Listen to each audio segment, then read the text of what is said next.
Gone is a big open world game with a big story to tell. I sat down with Emmanuel Roth, senior animator at Ben Studio, to help understand who Deacon is and his place in this world.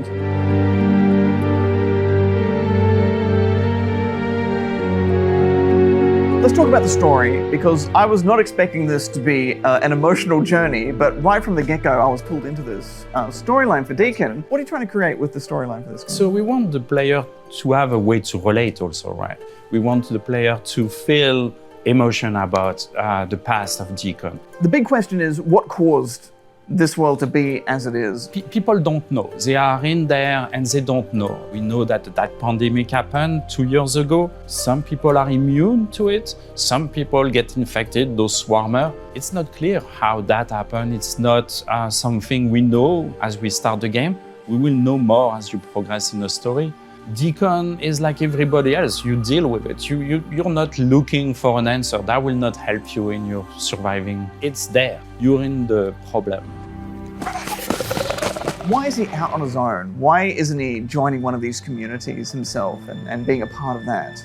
When you're a biker, you had brotherhood. You know what it is to be together with your buddy. But the camp, it's imposing some restriction that maybe you don't want to follow. It's also, for him, it was hard. I mean, to be dealing with other people. After the loss, maybe you don't want to be all friendly with everybody. So is Deacon helping all of these camps by choice? Like, is there a moral reason why he's doing it? Or is he just trying to get by in this world? That's a good question. Is he a good guy or not? Or is he take advantage of them? You will discover that, and it's up to the player to want to deal with a camp. You have to make choice which camp you want to help. Could you use a ride? Yes, I could. Thank you for finally offering. The impression I got before even playing this game was that Deacon had a happy life before all this went to hell. Yes, it went better, right? He was a biker trying to meet that girl who changed his life. He wants to change for her. We want you to understand that pandemic, he was a big loss. And that's his driving force in this game. Almost, is it revenge that he's feeling now? Or is it just, he's just trying to like get through it and mourn what's happened in his life? It's more about getting through, right? It's trying to survive. The storyline also will give you a chance to see what happened before. You will have a chance to see the connections they had between Sarah and Deacon. And all those flashback moments, I think you can relate to that.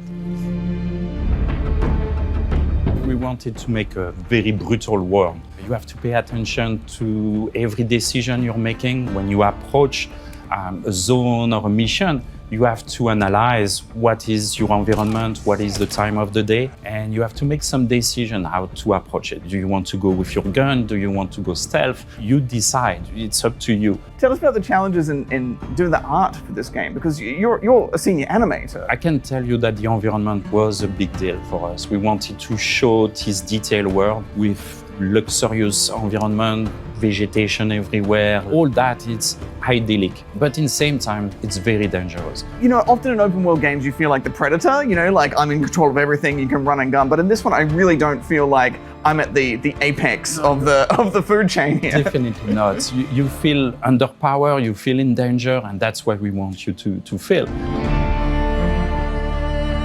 Let's talk about the motorbike.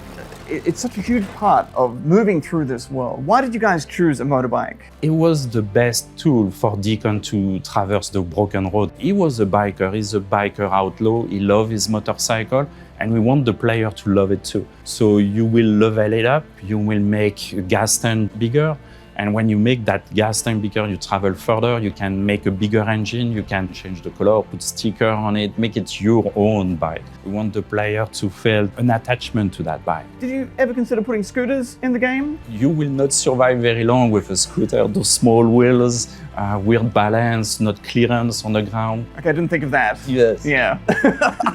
I found it quite easy traversing with the bike, actually, which I was surprised at, because there's trees and broken cars and enemies and wolves coming at me at all sides. How hard was it to get the bike to work as a vehicle to move you around this world, but not have you crashing constantly? We did adapt the terrain to the bike. We did the opposite too, change the way the bike handled to go with that terrain. We want you to be able to do big big jump and do some big stunts. But in the same time, he has to be very malleable. No helmet on though, no safety. Not in the post-apocalypse. Don't have to worry about That's that. a detail. Yeah, there's other things to worry about there. Plus, he's such a good rider. Yes, he doesn't fall over when you meet a tree, but Yeah, I made him fall over a lot.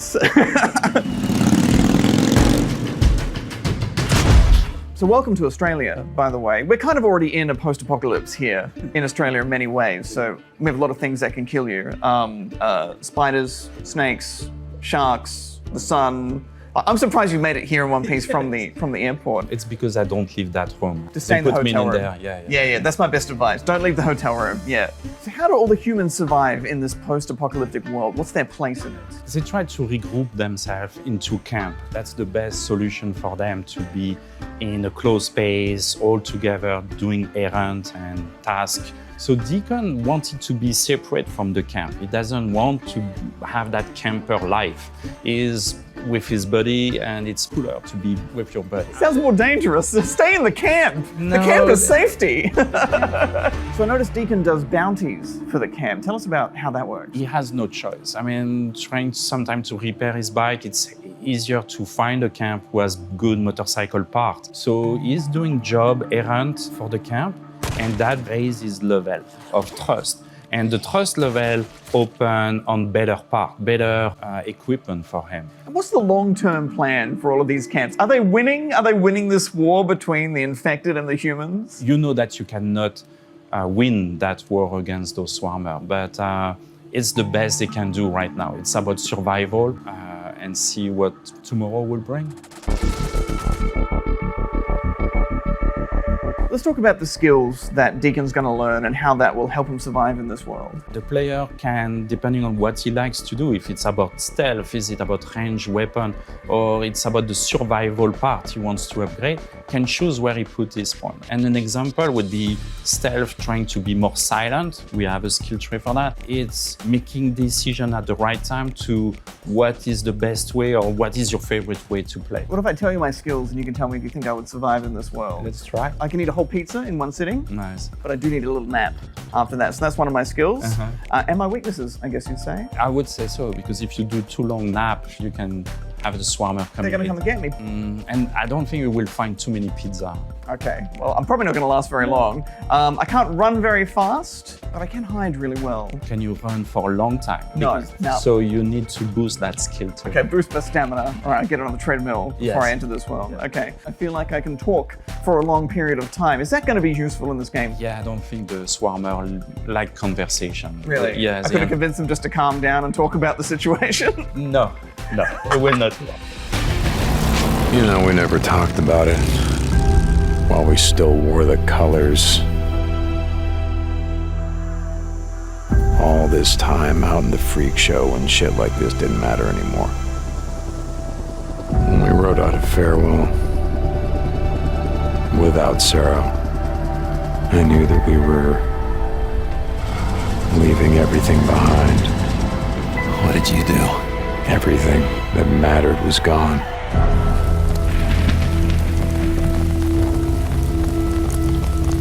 Folks here in a lot of pain, Deke. You find his stash. You bring it to me. To me, Deke. You do that, we'll see what we can do for you. Deke, bro. And I know what kind of man he is. What he's done. He done any worse than you? Ricky? How about me?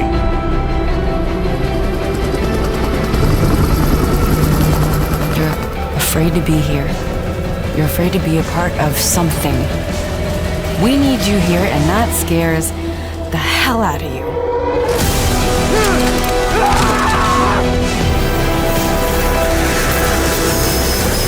We have to look out for each other. It's all we got.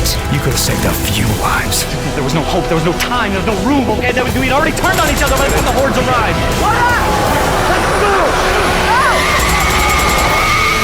Hope you're right about your old lady, Deke. Gotta ask you something. What does it matter if everyone else is dead?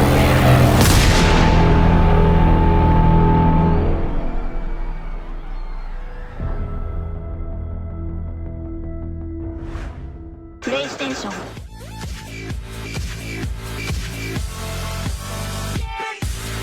Like and share if you enjoy the video and think others might benefit from this, and of course subscribe and hit the notification button if you are new to the channel and want to be notified every time I post a video.